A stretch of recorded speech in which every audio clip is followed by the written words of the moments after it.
ஏழைக்கு அருள்பவனாம் நம்ம குல சுவாமியாம்.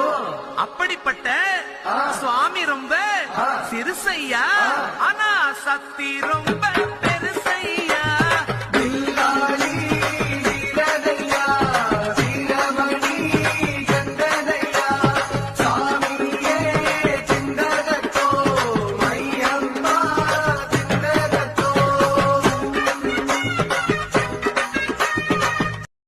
ஏழைக்கு அருள்பவனாம் நம்ம குல சுவாமியாம். அப்படிப்பட்ட சுவாமி ரொம்ப சிறுசையா, ஆனா சக்தி ரொம்ப